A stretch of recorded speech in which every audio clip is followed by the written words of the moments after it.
ഇനി നിങ്ങൾക്ക് ഈ ടേബിൾ ഇവിടെ നിന്നും ഇങ്ങോട്ട് താഴെ പാരഗ്രാഫിൻ്റെ ഈ ഭാഗത്തോട്ട് മാറ്റണം എന്ന് കരുതുക. സോ അതിന് നിങ്ങൾ ചെയ്യേണ്ടത് ടേബിൾ സെലക്ട് ചെയ്ത് കഴിഞ്ഞാൽ മുകൾ ഭാഗത്ത് കാണുന്ന ഈ ക്രോസിൽ ക്ലിക്ക് ചെയ്യുക. ആ സമയത്ത് ടേബിൾ എല്ലാം സെലക്ട് ആയിരിക്കും. അതിനുശേഷം ഇവിടെ കട്ട് എന്ന് പറയുന്ന ഹോം ടാബിൽ കട്ട് എന്ന് പറയുന്ന ഐക്കണിൽ ക്ലിക്ക് ചെയ്യുക. നമ്മൾ കട്ട് കോപ്പി പേസ്റ്റ് ചെയ്യുന്നത് പോലെ തന്നെ. ശേഷം നിങ്ങൾക്ക് ഏത് ഭാഗത്താണോ ഈ ടേബിൾ വേണ്ടത് അവിടെ പോയിൻ്റർ വെച്ചതിന് ശേഷം ഈ പേസ്റ്റ് എന്ന് പറയുന്ന ഓപ്ഷൻ ക്ലിക്ക് ചെയ്ത് കഴിഞ്ഞാൽ ആ ഒരു ഭാഗത്തേക്ക് നമ്മുടെ ടേബിൾ മൂവ് ചെയ്യാൻ കഴിയുന്നതാണ്. ഇനി നമുക്ക് ഇതുപോലെയുള്ള ഒരു ടേബിൾ ക്രിയേറ്റ് ചെയ്യുന്ന സമയത്ത് നിങ്ങൾക്കിവിടെ കാണുന്നത് പോലെ തന്നെ ഈ മന്ത് എന്ന് പറയുന്ന ഈ ടെക്സ്റ്റ് നമുക്ക് ഏകദേശം ഈ ജനുവരി മുതൽ മെയ് വരെ ഉള്ള കണ്ടൻറ്റിന് ബാധകമായത് കൊണ്ട് തന്നെ ഇവയെല്ലാം ഒരു സെല്ലിലാവേണ്ടതുണ്ട്. സോ അങ്ങനെ നമുക്ക് ഈ 5 കോളങ്ങൾ മെർജ് ചെയ്യുന്നതിന് വേണ്ടി നമ്മൾ ഒരു ഓപ്ഷൻ ഉപയോഗിക്കുന്നുണ്ട്, മെർജ് സെൽ എന്ന് പറയുന്ന ഓപ്ഷൻ. സോ അതിന് വേണ്ടി നമുക്ക് ഏതൊക്കെ സെല്ലാണ് മെർജ് ചെയ്യുന്നത് അവ സെലക്ട് ചെയ്തതിന് ശേഷം നിങ്ങൾ ലേഔട്ട് എന്ന് പറയുന്ന ടാബിൽ ക്ലിക്ക് ചെയ്ത് മെർജ് സെൽസ് എന്ന് പറയുന്ന ഐക്കണിൽ ക്ലിക്ക് ചെയ്യുക. അങ്ങനെ ആ 5 കോളങ്ങൾ ഒരൊറ്റ കോളമായി മാറുകയും ഇനി നമുക്ക് ഈ മന്ത് എന്ന് പറയുന്നത് ഈ സെൻട്രൽ ഭാഗത്തോട്ട് അലൈൻ ചെയ്യുകയാണെങ്കിൽ ഇത്തരത്തിൽ വിവിധ സെല്ലുകൾ മെർജ് ചെയ്യുന്നതിന് വേണ്ടി നമുക്ക് മെർജ് സെൽസ് എന്ന് പറയുന്ന ഓപ്ഷൻ ഉപയോഗിക്കാം. അതുപോലെ ഈ ഒരു കേസിലാണെങ്കിൽ നമുക്ക് ഈ റോസ് മുഴുവനും നമുക്ക് മെർജ് ചെയ്യുന്നതിന് വേണ്ടി ഇത് സെലക്ട് ചെയ്തതിന് ശേഷം നിങ്ങൾ മെർജ് സെൽ എന്ന് ക്ലിക്ക് ചെയ്ത് കഴിഞ്ഞാൽ ഇവയെല്ലാം ഒരൊറ്റ സെല്ലിൻ്റെ ഭാഗമായി മാറുന്നതായിരിക്കും. സോ ഈ ഒരു രീതിയിൽ നമുക്ക് മെർജ് സെൽസ് എന്ന് പറയുന്ന ഓപ്ഷൻ ഉപയോഗിക്കാവുന്നതാണ്. ഇനി നമുക്ക് ഒരു ടേബിളിനെ 2ആയി മാറ്റണമെങ്കിൽ നമുക്ക് ഇതിൽ സ്പ്ലിറ്റ് ടേബിൾ എന്ന് പറയുന്ന ഒരു ഓപ്ഷൻ ഉപയോഗിക്കാവുന്നതാണ്. സോ അതിനുവേണ്ടി എനിക്കിപ്പോൾ 2019 എന്ന് പറയുന്ന ഈ റോ മുതൽ പുതിയൊരു ടേബിളാണ് വേണ്ടതെങ്കിൽ ഞാനിവിടെ പോയിൻ്റർ വെച്ചതിന് ശേഷം ലേഔട്ട് എന്ന ടാബിൽ ക്ലിക്ക് ചെയ്ത് സ്പ്ലിറ്റ് ടേബിൾ എന്ന ഐക്കണിൽ ക്ലിക്ക് ചെയ്ത് കഴിഞ്ഞാൽ എനിക്കിത് 2 ടേബിളായി കിട്ടുന്നതായിരിക്കും. നിങ്ങൾ എവിടെയാണോ കർസർ വെക്കുന്നത് അതിൻ്റെ മുകൾ ഭാഗം വേറൊരു ടാബിളായി സെപ്പറേറ്റ് ടാബിളായി മാറുന്നതായിരിക്കും.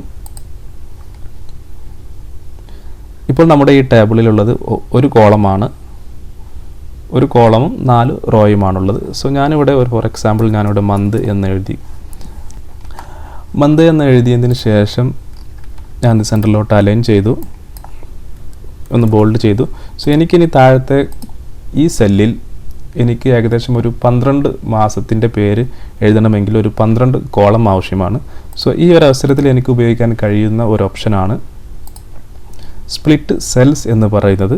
സോ ഇതിൽ ക്ലിക്ക് ചെയ്ത് കഴിഞ്ഞാൽ ഇവിടെ എത്ര കോളംസ് ആണ് നമുക്ക് വേണ്ടതെന്ന് ചോദിക്കും. എനിക്കിപ്പോൾ വേണ്ടത് ഇവിടെ 12 കോളംസ് ആണ്. നമ്പർ ഓഫ് റോസ് എന്ന് പറയുന്നത് എനിക്കിപ്പോൾ ഒറ്റ റോ മാത്രം മതി. സോ ഞാനത് 1 എന്ന് സെലക്ട് ചെയ്ത് ഓക്കെ ചെയ്യുന്നു. ഇപ്പോൾ നിങ്ങൾക്ക് ഇവിടെ കാണാൻ കഴിയും എനിക്കിവിടെ താഴെ ഈ ഒരു സെല്ലിൽ 12 സെപ്പറേറ്റ് കോളംസ് ഇൻസേർട്ട് ചെയ്യാൻ സാധിച്ചു. അതിനുവേണ്ടി നമുക്ക് ഈ സ്പ്ലിറ്റ് സെൽസ് എന്ന് പറയുന്ന ഓപ്ഷൻ ഉപയോഗിക്കാവുന്നതാണ്. ഇനി എനിക്ക് വിവിധ മാസങ്ങളുടെ പേരുകൾ എനിക്കിവിടെ ടൈപ്പ് ചെയ്യാൻ കഴിയുന്നതായിരിക്കും.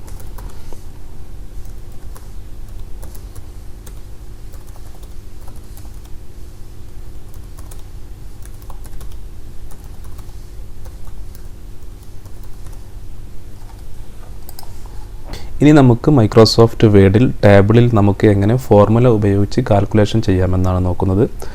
സോ ആദ്യമായി ഇവിടെ എൻ്റെ പക്കൽ 2 നമ്പറുണ്ട്, നമ്പർ 1 നമ്പർ 2. അതായത് നമ്പർ 1 10, നമ്പർ 2 6. സോ ഞാൻ ആദ്യമായി ഇതിൻ്റെ ടോട്ടൽ സം ആണ് കാണുന്നത്. അതിനുവേണ്ടി ഈ സം കാണുന്ന കോളത്തിൽ നമ്മൾ കഴ്സർ ക്ലിക്ക് ചെയ്തതിന് ശേഷം നമ്മൾ ഫോർമുല എന്ന് പറയുന്ന ലേഔട്ട് ടാബിൽ ഫോർമുല എന്ന് പറയുന്ന ഐക്കണിൽ ക്ലിക്ക് ചെയ്യുക. അപ്പോൾ നിങ്ങൾക്ക് ഇതുപോലൊരു ചെറിയ വിൻഡോ ഓപ്പൺ ആയി വരും. ഇതിൽ നിങ്ങൾക്ക് ഇവിടെ ഈസ് ഈക്വൽ ടു സം ബ്രാക്കറ്റിൻ്റെ ഉള്ളിൽ ലെഫ്റ്റ് എന്ന് എഴുതിയത് കാണാം. ഇതുകൊണ്ട് ഉദ്ദേശിക്കുന്നത് സം എന്ന ഫംഗ്ഷനാണ് ഉദ്ദേശിക്കുന്നത്. അത് ലെഫ്റ്റ് എന്നതുകൊണ്ട് ഉദ്ദേശിക്കുന്നത് നമ്മൾ റിസൾട്ട് കാണുന്ന കോളത്തിൻ്റെ ലെഫ്റ്റ് ഭാഗത്തുള്ള സംഖ്യകളാണ് നമ്മൾ കൂട്ടാൻ ഉപയോഗിക്കുന്നത്. ശേഷം നമ്മൾ ജസ്റ്റ് ഓക്കെ പ്രസ് ചെയ്ത് കഴിഞ്ഞാൽ ഈ 2 സംഖ്യകളുടെ കൂട്ടിയ തുക നമുക്ക് ഇവിടെ ലഭിക്കുന്നതാണ്. സോ അതുപോലെ ഒരുപാട് ഫംഗ്ഷനുകൾ നമുക്ക് ഇതിൽ ചെയ്യാൻ കഴിയും.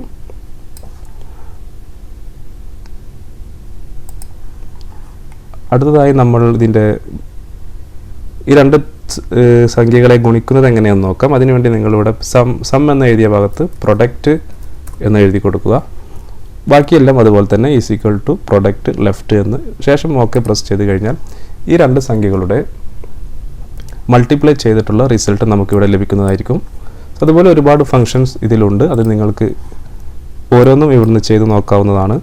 ഫോർ എക്സാമ്പിൾ നമ്മളിപ്പോൾ ഈ താഴെ പേസ്റ്റ് ഫംഗ്ഷൻ എന്ന് പറയുന്ന ഭാഗത്ത് വന്ന് ആവറേജ് എന്ന് സെലക്ട് ചെയ്യുക.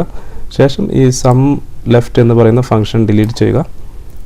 നമുക്കിപ്പോൾ ഇവിടെ ഈസ് ഈക്വൽ ടു ആവറേജ് ബ്രാക്കറ്റിൻ്റെ ഉള്ളിൽ ഏത് സൈഡിലേതാണോ നിങ്ങൾക്ക് വേണ്ടത് ആ ഭാഗം, അതായത് ലെഫ്റ്റ്. പിന്നെ ഇതിൻ്റെ താഴെ ഒരു ഓപ്ഷനും കൂടിയുണ്ട്. സോ നിങ്ങൾക്ക് നമ്പർ ഫോർമാറ്റ് എങ്ങനെയാണ് വേണ്ടത്? സാധാരണ നമ്മൾ 2 ഡെസിമലുള്ള നമ്പർ സെലക്ട് ചെയ്യുന്നു. ശേഷം ഓക്കെ പ്രസ് ചെയ്ത് കഴിഞ്ഞാൽ ഈ രണ്ട് സംഖ്യകളുടെ ആവറേജ് നിങ്ങൾക്ക് ലഭിക്കുന്നതായിരിക്കും.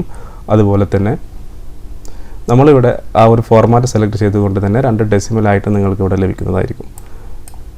അതുപോലെ മറ്റു എല്ലാ ഫംഗ്ഷനുകളും ഒന്ന് നിങ്ങൾ ചെക്ക് ചെയ്ത് നോക്കുക. അടുത്തായി നമ്മൾ ചെയ്യുന്നത് മാക്സിമം എന്ന് പറയുന്ന ഒരു ഫംഗ്ഷനാണ്. അതായത് ഈ രണ്ട് സംഖ്യകളിൽ ഏറ്റവും വലിയ ഒരു സംഖ്യ നമുക്കിവിടെ ലഭിക്കുന്നതായിരിക്കും. നേരത്തെ ചെയ്തതുപോലെ ലെഫ്റ്റ് എന്ന് എൻ്റർ ചെയ്ത് കൊടുക്കുക ബ്രാക്കറ്റിൻ്റെ ഉള്ളിൽ.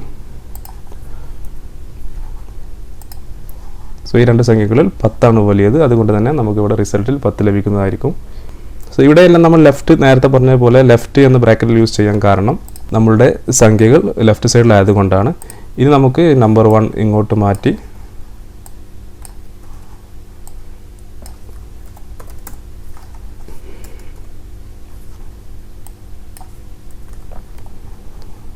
ഈ സൈഡിലൊന്ന് കണ്ടു നോക്കാം. സോ നമുക്കിപ്പോൾ ഈ നമ്പർ 1 20 ആൻഡ് നമ്പർ 2 6 എന്നാണ്. നമ്മളിവിടെ ഫോർമുലയിൽ ക്ലിക്ക് ചെയ്ത് കഴിഞ്ഞാൽ ഇവിടെ നമുക്ക് സം ബ്രാക്കറ്റ് ഓപ്പൺ റൈറ്റ് എന്ന് എൻ്റർ ചെയ്യാം. റൈറ്റ് എന്ന് എൻ്റർ ചെയ്യുന്നത് നമുക്ക് ഈ സംഖ്യകളെല്ലാം റൈറ്റ് സൈഡിലായതുകൊണ്ടാണ്. അപ്പോൾ നമുക്കിവിടെ അതിൻ്റെ റിസൾട്ട് ലഭിക്കുന്നതാണ്. അതുപോലെ മറ്റൊരു ഓപ്ഷനും കൂടി നമുക്ക് നോക്കാം.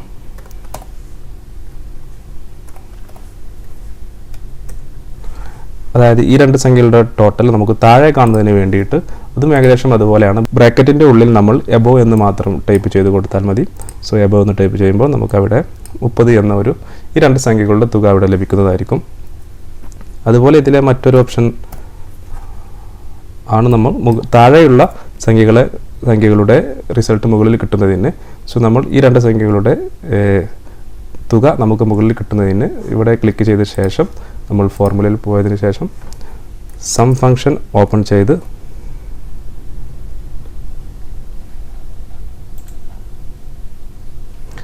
ബ്രാക്കറ്റിൽ ബിലോ എന്ന് ടൈപ്പ് ചെയ്യുക.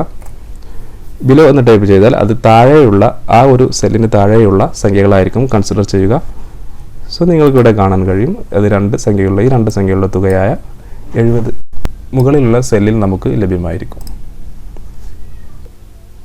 ഒരു ടേബിളിനെ നമുക്ക് എങ്ങനെ ഫോർമാറ്റ് ചെയ്ത് നല്ല രീതിയിൽ ഡിസൈൻ ചെയ്യാമെന്ന് നമ്മൾ കഴിഞ്ഞ വീഡിയോകളിൽ പഠിച്ചു. അതായത് ഡിസൈൻ ടാബിൽ ക്ലിക്ക് ചെയ്ത് നിങ്ങൾക്ക് ഈ കാണുന്ന വിവിധ തരത്തിലുള്ള സ്റ്റൈലുകൾ സെലക്ട് ചെയ്ത് കഴിഞ്ഞാൽ ആ ഒരു സ്റ്റൈലിൽ നമുക്ക് ഈ ടേബിൾ ലഭിക്കുന്നതായിരിക്കും. എന്നാൽ അങ്ങനെയല്ലാതെ നമുക്ക് ഇഷ്ടപ്പെട്ട രീതിയിൽ നമുക്ക് കൂടുതൽ കസ്റ്റമൈസ് ചെയ്ത് നമുക്ക് ബോർഡേഴ്സും അതുപോലെ നമുക്ക് പ്രത്യേകം കളർ ഷെയ്ഡും കൊടുക്കണമെങ്കിൽ അതെങ്ങനെ കൊടുക്കാമെന്നാണ് നമ്മൾ നോക്കുന്നത്. അതിന് നിങ്ങൾ ചെയ്യേണ്ടത് ആദ്യമായി ടേബിൾ സെലക്ട് ചെയ്ത ശേഷം ഹോം ടാബിൽ ക്ലിക്ക് ചെയ്തതിന് ശേഷം ഈ കാണുന്ന ബോർഡർ എന്ന് പറയുന്ന ഐക്കണിൽ ക്ലിക്ക് ചെയ്യുക. ഇതിൽ ക്ലിക്ക് ചെയ്ത് കഴിഞ്ഞാൽ നിങ്ങൾക്ക് വിവിധ തരത്തിലുള്ള ഡിസൈനുകൾ ഇവിടെ ലഭ്യമായിരിക്കും. ഇതിൽ ഇഷ്ടമുള്ള സെലക്ട് ചെയ്ത് കഴിഞ്ഞാൽ ആ തരത്തിലുള്ള ബോർഡറുകൾ നിങ്ങൾക്ക് ലഭ്യമായിരിക്കും. അതുപോലെ തന്നെ നിങ്ങൾക്ക് ഈ റോയുടെ ഷെയ്ഡ് ബാക്ക്ഗ്രൗണ്ട് കളർ അല്ലെങ്കിൽ ഷെയ്ഡ് ചെയ്യണമെങ്കിൽ സെലക്ട് ചെയ്ത ശേഷം ഇവിടെ നിന്ന് നമുക്ക് ബാക്ക്ഗ്രൗണ്ട് കളർ സെലക്ട് ചെയ്യാവുന്നതാണ്.